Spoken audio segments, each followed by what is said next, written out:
Guys, that was just not a good situation for the Vikings. I mean, there's really no other way to put it. Anyway, though, let's roll those highlights. LA Superchargers. Chargers need a get-right game. I need my QB to hit his receivers. Week 8 of the NFL season starts tonight at SoFi Stadium. 3rd and goal on the 14th play of this drive. To the end zone. Caught. Touchdown. Gadsden. 6 rushes, 1 pass on this drive. Make it a 7th rush and make it a touchdown. Vidal. Camera in London. And this one is good. Matlock moving. Play action. Herbert just throws wide open. Gadsden inside the 40 from 49 out. And, of course, 2nd and 10. Going for it all. Out in front. Hold in. Lad McConkey. Touchdown. 3-yarder. Makeable for Riker. And it is no good. This is only attempt thus far from 49, and this one is just Herbert rolling left, throwing the wobbly pass, and it's picked off to the end zone. Touchdown, Jordan Addison. Just a scope. Herbert rolling, looking, throwing, and that's going to be caught for the touchdown. Wentz fires too high, picked off for Cameron Dicker. And that one was a mini meltdown last week against Indy. They're going for it on 4th down. And that pass is incomplete. The Chargers will get the ball. And there it is. 3rd and 2. Batted up in the air and knocked down by Wentz. And you can tell he's really hurting too.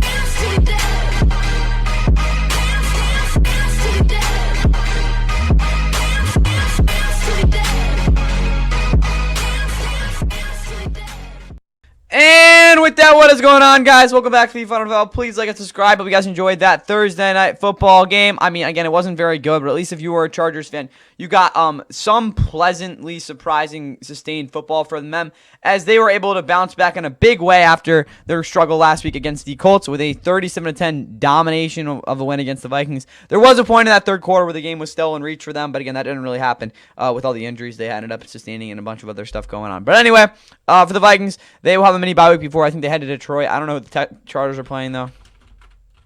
It's not a bye week, I'll tell you that. Oh, they got Titans on the road, so there's a good chance they can get 6-3, which, if I'm not mistaken, would be the exact same record they had last year. But nonetheless, both these teams have winnable matchups next week. Definitely less for the Vikings, though. Of course, though, Carson Wentz was the one who started this game. He got injured. That's why Max Brosmer came in, who really didn't do much. But still, Carson, he was basically in pain after he got really hit in that, what was it, first quarter? And they kept him in there, and he really couldn't make many throws at all. And the overthrown interception was just kind of the end there. I mean, guys, I'm not going to act like Carson had a good game, but at the end of the day, the fact he was still able to play through that and, I don't know, be somewhat effective was pretty insane. But yeah, it was just not a really good situation, the quarterback situation right here with the Vikings, because Max Brosmer does not have the same capabilities Carson Wentz does in this offense. Just a simple truth there, obviously. And then also Jaden McCarthy, he's going to need to be back at some point. Again, I don't think he's any better than Carson Wentz, but I mean, at least he's healthy. I don't know. It's about as bad as it gets right now for the Vikings quarterback situation. Running game. I'm pissed. I'm just going to tell you guys right now. Aaron Jones is old. Xavier Scott is not a good back, and Jordan Mason got me 1.6 fantasy points. Like, bro, what the hell are we doing?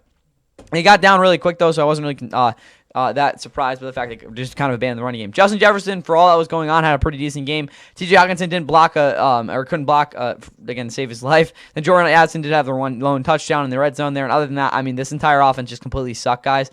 They even had 150 yards of offense. I don't even think they did. Defensively, I didn't really love what they were trying to do out there, especially schematically. They kind of played a little more passive aggressive than we're really ever used to seeing with the Brian Flores defense, and it just really wasn't that effective at all. They struggled on the boundary, consistently being able to again not give up that many separation, especially in zone. Look at a guy like Isaiah Rodgers, who's really been on the struggle bus the past couple weeks. He really needed to have that pick 6, and he didn't get it. again, he's really a boomer bust player at the cornerback that we've kind of seen, not only like highlighted the past couple weeks, but just really overall in his career. And the fact that he really isn't getting any sort of boom right now, it's kind of hard to see him being on the field. But again, he's really the only option right now. Jonathan Grenard had a crap ton of pressures, but outside of that, I mean, Harrison Smith kind of sucked. Again, a pick from Josh Metellus on that pick. On that tip ball. But overall, I like the way this D-line played. But other than that, like, guys, this defense definitely didn't have the greatest approach in this game. Will Reichard also hit a 50-yarder. I think he had another one, though, right? Yeah. For the Chargers, though, Justin Herbert overall had a pretty accurate day. Should have threw 2 picks. He's, again, definitely turned up the turnovers so far. But again, threw a couple nice touchdowns. Again, he was really good. Again, really no concerns for Justin in this game. He had a lot of clean pockets. Kamani Valdez really turning this team's kind of, I wouldn't say motor back, but again, he's just doing his job out there right now. 117 yards and touchdown. He's just being a bowling ball out there, getting yardage, exploding through holes, which is what you need out of a Chargers running back. And the fact, again, he provided some variance to this offense was very, very nice to see. Obviously, Justin Herbert also had 62 rushing yards. Jarrett Patterson got 11 carries. Didn't really do much with it, but it's good to see you can at least take a workload. And then Nyheim Hines, kind of forgot he was still in the league. At receiver, Ladd McConkey put up a decent fantasy game, but realistically, I don't really care how he played because this is what he should be doing every week. Orlando Gatson, again, if you didn't see this story, his father benched him last week in fantasy and ended up, paying for it as he scored like 30 points. This week, put up 18 as his father did not start him again either, so he's really making him pay right now. Also, another explosive play with a 40-yard catch and run there. Keenan Allen had a decent game. Kamani Valdez, I guess, was out of the backfield. Trey Harris also caught a touchdown. This offense really wasn't much of, again, outside of Kamani Valdez, really didn't see much different things from them, which, again, I wasn't expecting to being on a short week, but I was pleasantly surprised. Again, Kamani Valdez did, as well as his offensive line. Defensively, though, I mean, they got a ton of pressure, guys. This D-line kind of just teed off. There's really another way to put it. Justin Abogibi, he had like 4 or 5 pressures, like legitimate ones where he won, but again, he did have a kind of a cleanup sack as well. Benjamin St. Juste was really, again, active. He got targeted like 8 or 9 times. Again, that's, again, from what I charted. Cam Hart, I didn't get to see too much of just yet. I'm definitely going to look back at his film, again, over the week. But Odafe Owe had a pretty good game. Again, overall, this defense had a very, I wouldn't say nice approach, but more the fact that, again, I think they planned well to what, again, they were going to see from the Vikings. But at the end of the day, guys, when you're facing Carson Wentz with one, honestly, a